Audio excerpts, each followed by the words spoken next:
Today escalated rather quickly. As you saw by the thumbnail, the motor is out of your Evo 10, the giveaway Evo 10. Here she is.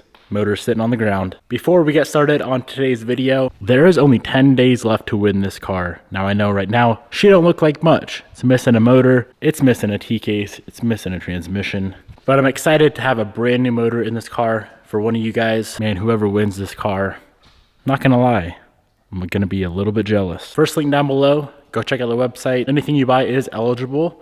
Every $3 you spend is one entry to win the OG Evo 10. Today, we have a pretty big decision that I need to make.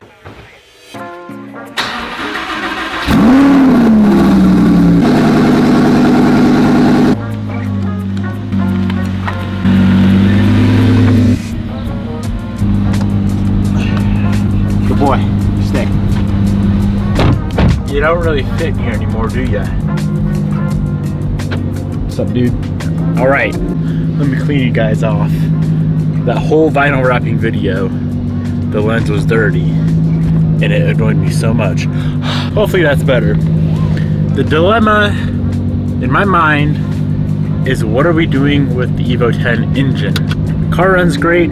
As you guys know, it is a stock motor in the car right now. And I'm debating, sheesh, come on buddy. You ain't gotta go 100 miles an hour down the road. I'm debating pulling the motor and doing some forged internals. So I'm gonna do a little bit of assessment. It does have an oil leak, so we need to fix that regardless. I don't need to pull the motor to fix the oil leak, but I'm gonna do a compression test, leak down test, just kind of look it over, make sure it's good to go. The last thing I want is to give one of you guys this car and y'all have problems with it. That's on my mind.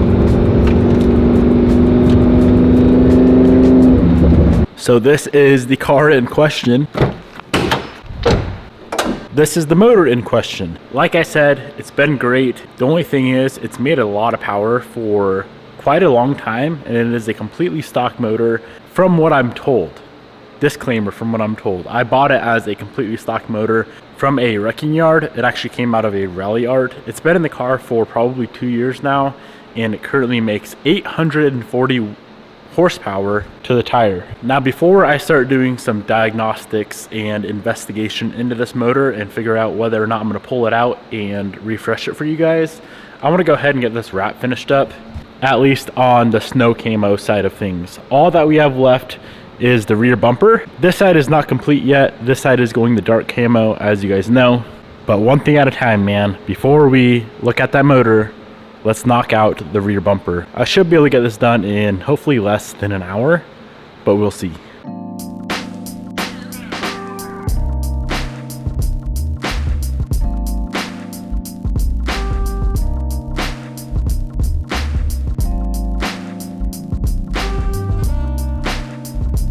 2 hours later, rear bumper is complete and the whole snow camo wrap job is now finished up. Let's get this thing on the lift and see what's going on with the motor.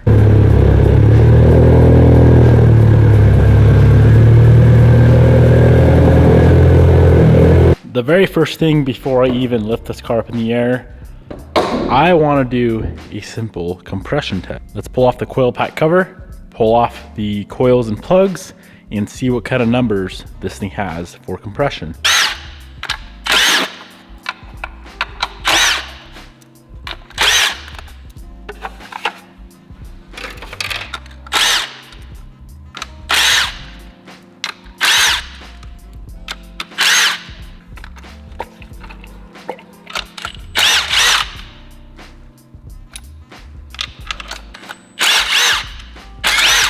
All right, here are all the plugs. These things look absolutely beautiful. If you have a cylinder that has a ton of blow by and your car is smoking, that hole will most likely have oil on the plug.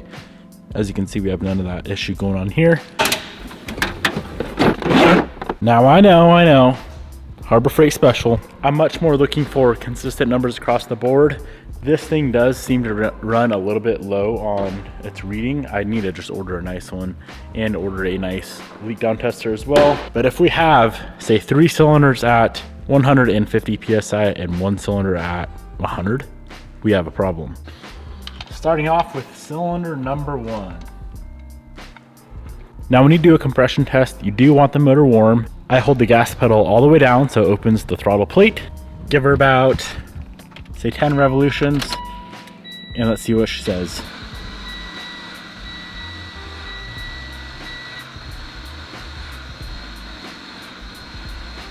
This battery,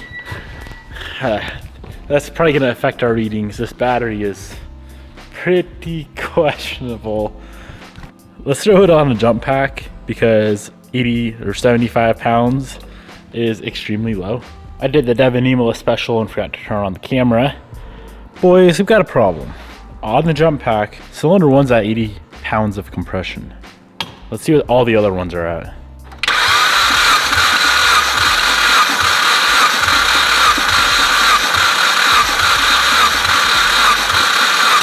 This thing is just tired in general, man. Cylinder 2, 90 PSI.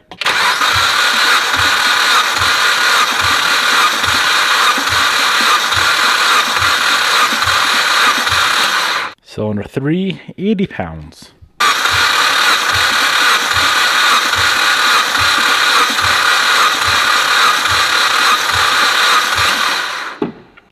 Cylinder 4, about 85 pounds. Now, like I said earlier, I'm more so looking for a consistent number, but this is just consistently low all across the board. We don't have a cylinder that's significantly lower than others, but 80 to 90 pounds of compression on this motor is much lower than it should be. I was expecting like 140, 150, which is surprising, man. This thing made 840 wheel horsepower with this turbo. It's a 6870 from Precision, ETS turbo kit, ID 2000s, but a completely stock motor, 840 horsepower. Not crank, but to the wheels. And it's been living at that power level for a few years now. I raced it on the track, beat on it on the streets, but it is time for the motor to come out and to get a refresh. All right, here's the goal. Today is currently Thursday. I'm gonna try to have a motor back in this thing by Sunday, or I guess Saturday evening. I don't know if that's gonna be possible, but thankfully, to my advantage, I have spare heads, I have spare blocks, I have blocks that are already bored and honed to piston sizes. I have a lot of spare parts laying around. If that wasn't the case, of course, that would be impossible, being that when you're building a new motor, part that takes the longest is waiting for the machine shop. In our instance, the only thing that we need to have a machine shop do right now is just go through the cylinder head. So no excuses. Let's go ahead and get this thing up in the air. And probably for the 5th time, the motor is coming out of this car. Now that may sound like a lot, which it is, but keep in mind, I've had this car for 8 or 9 years. One last engine pull on the OG Evo 10. I'm actually gonna take a step back and make sure this goes smoothly. So here's one of my spare 4B11 heads. I'm actually gonna run in and drop this off just to make sure everything is 100%. So what the cylinder head shop does is they check all the guides, check all the seats, check spring pressure, resurface it, grind the valves, check the valve lash, of course new stem seals. But thankfully I have a full set of OEMs here. Not the best parts runner in the world, but she'll work.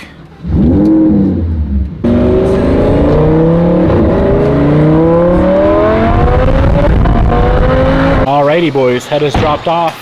Now we can go ahead and pop the motor out of the Evo. I would say real quick, but it's not a real quick process. It's gonna take a while. As always, engine, transmission, transfer case. The turbo kit will also be included. Subframe, all that will come out as one section. One of the first things I like to do, now this isn't necessary, but I like to do it, is pull off the whole front clip. Being that it's an Evo 10 and not an 8 or 9, this core support unbolts, giving us a bunch of access to get this motor dropped out. So let's spend the next 30 minutes or so and just rip this whole front clip off the car.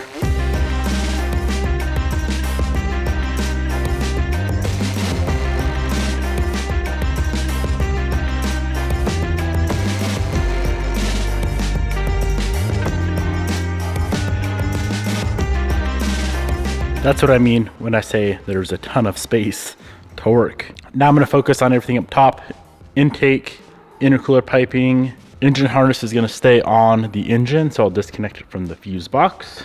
Power steering, catch can, things of that nature. Pretty much everything up top, and then we lift the car up in the air and do everything underneath.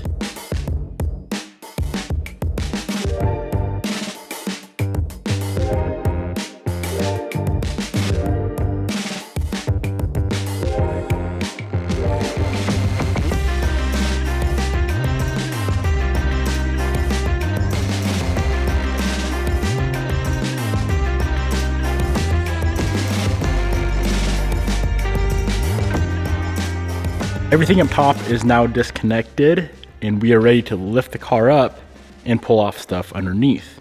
It's funny how over the years, your method and technique of doing the same task changes. For example, just a quick little example. I used to leave the whole entire engine harness on the car, but man, pulling it off the ECU, so you have an ECU connection right there.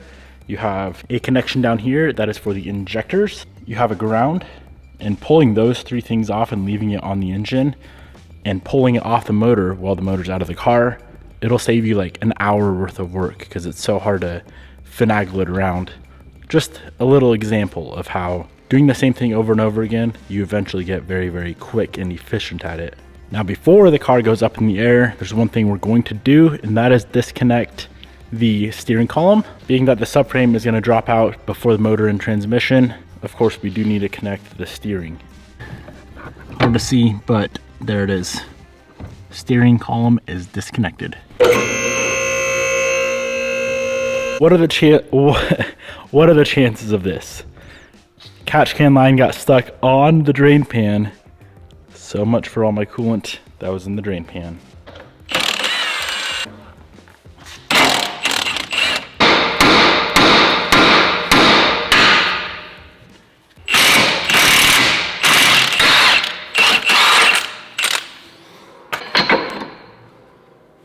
The suspension and brakes are disconnected. Now I'm going through and draining out engine, transmission, and transfer case oils. 4 more bolts, and the subframe and steering rack and lower control arms will be on the ground.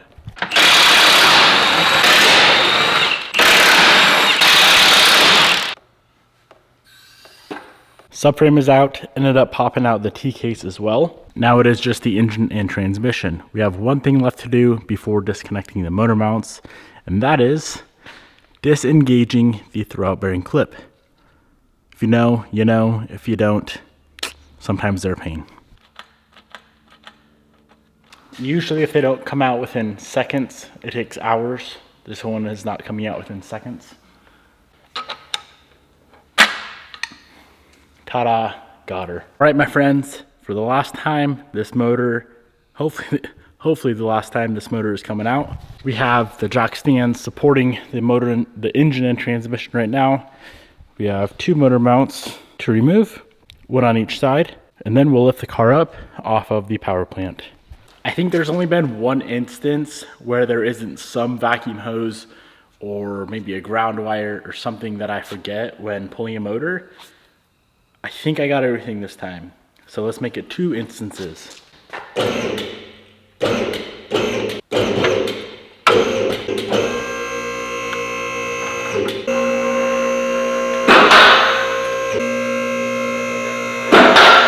One hose.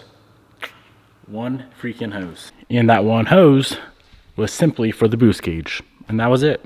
Power plant is now out. Last thing I want to get done tonight is get the transmission off of the motor and get the motor sitting up on an engine stand. So tomorrow we can go through, tear this thing all the way down, try and figure out what's going on. Well, I already know what's going on. She's just worn out. But also verify and truly show that this was a stock motor making 840 horsepower to the tire. Let's get her on a stand.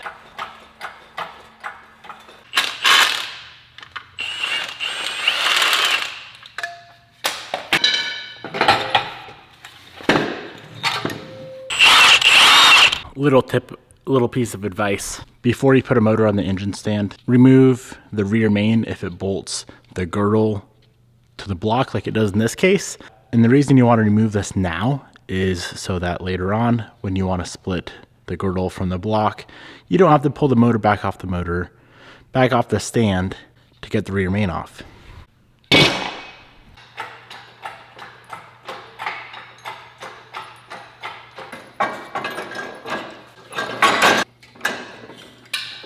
All right, I met my goal of getting the engine on the stand, motor, engine, whatever you want to call it. I guess Harbor Freight calls it an engine, so let's call it an engine. Got it on the stand. Tomorrow I'm gonna tear this thing apart. I'm excited to tear this thing apart. We got a lot of stuff to clean up as well. Looks like we have a torn CV boot, and I think one of the boots for the rack was torn as well. So a few other little maintenance goodies to fix, maybe a new belt. Yeah, she needs some love. Need some maintenance. My goal is to have this motor back in within the next 2 days. Think I can do it? I guess we'll see. If you want to win this car, first link down below. Hope you guys enjoyed. Thank you for watching, and I'll see you guys in the next episode.